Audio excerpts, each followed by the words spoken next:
चालावी घेऊन डोळ्यात सपान कोर, दीन दुःखाची गाऱ्हाणी मांडावी देवाच्या मोर.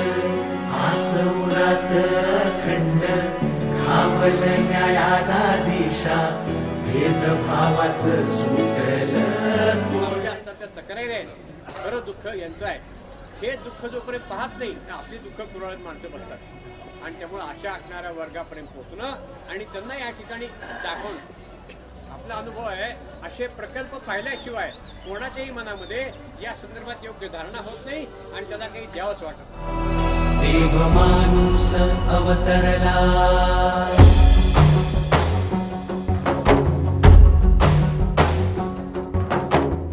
सरसंघचालक नेहमी म्हणतात, समस्या सोडवण्याचे प्रयत्न प्रामाणिक असतील तर त्याला सर्व प्रकारची मदत आपोआप उभी राहतात.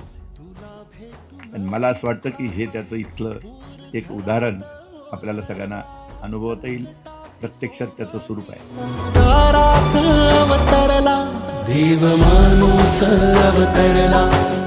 इतकी देण्याची वृत्ती वाढली आहे, जगण्याची कॉस्ट सगळ्यांची थोडी कमी थोडी जास्तच आहे. त्याच्यापेक्षा उरणारं जे आहे ते सरप्लसच आहे. ते सरप्लस आतापर्यंत लोक शेअर करत नव्हते, आता शेअर करायला लागले. माझ्याकडे काही आहेत पैसे, तुम्हाला हवेत का,